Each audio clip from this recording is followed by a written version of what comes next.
Baik, bismillah. Assalamualaikum warahmatullahi wabarakatuh.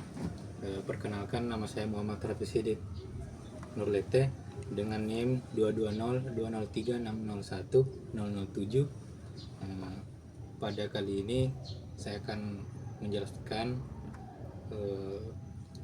cara-cara mendiagnosis pada sistem pendingin. Pada sistem pendingin ini adalah sistem yang cukup penting yang ada pada kendaraan, karena perannya untuk menjaga suhu mesin itu tetap stabil dan ada pada suhu optimalnya. Nah, selanjutnya apa saja komponen yang ada pada sistem pendingin, yaitu pertama ada radiator, kemudian ada yang namanya kipas di belakangnya radiator posisinya, kemudian ada selang. Nah, selang, kemudian ada termostat yang posisinya itu ada untuk mobil ini posisinya di belakang dekat kabin mobil. Kemudian komponen yang selanjutnya ada water pump atau pompa air.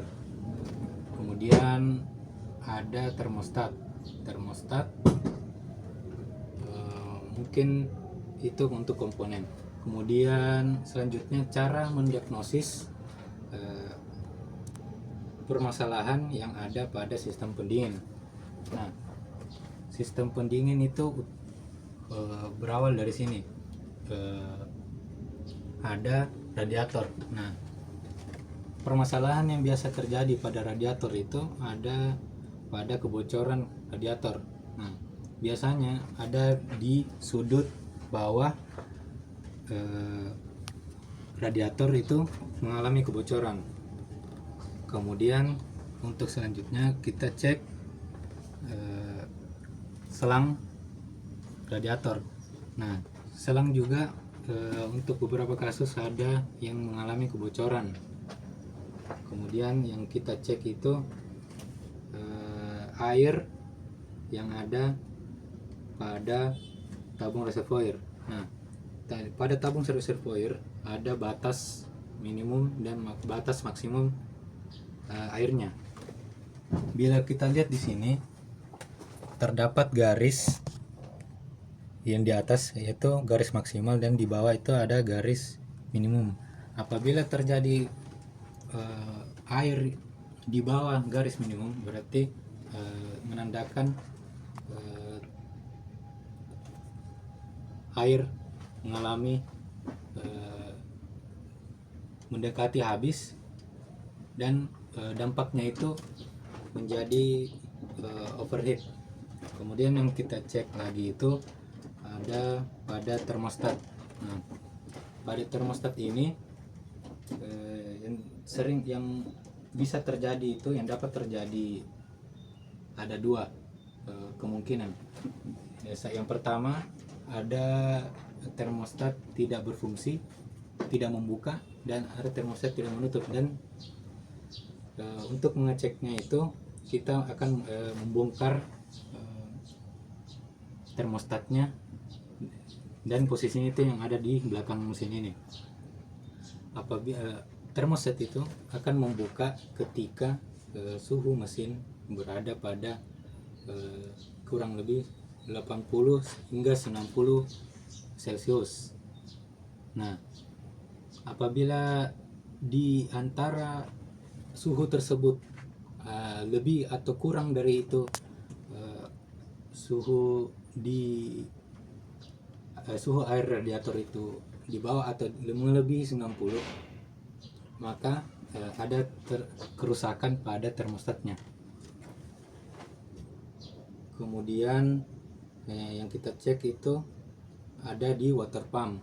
Nah, di water pump itu atau pompa air. Pompa air ini berfungsi mengalirkan, meneruskan aliran air radiator menuju sela-sela mesin dan kemudian diantarkan lagi kembali ke radiator.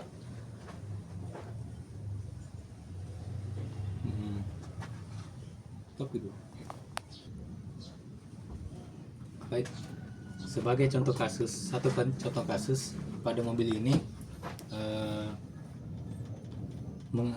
air radiator yang berada di reservoir ini berada di bawah batas minimum. Nah, karena di bawah batas minimum, kemudian ada indikator di speedometer menandakan garisnya itu berada di melebihi setengah dari normalnya. Nah, setelah kami mendiagnosa permasalahannya, ternyata permasalahannya itu berada pada termostatnya. Nah, termostatnya itu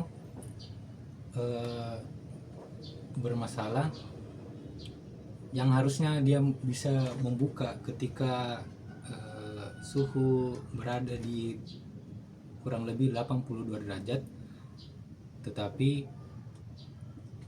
air tidak mengalir diakibatkan termostat tidak membuka. Nah, penyebab itu, akibat dari itu mesin menjadi overheat. Mungkin itu saja salah satu contoh kasus. Dan untuk memperbaikinya itu kita melakukan pembongkaran di rumah termostatnya. Rumah termostatnya itu berada di belakang sini. Kemudian kita mengganti. Setelah mengganti, lalu kita cek kembali setelah mengisi air radiator. Mungkin itu saja yang bisa saya sampaikan. Kurang lebihnya mohon dimaafkan. Assalamualaikum warahmatullahi wabarakatuh.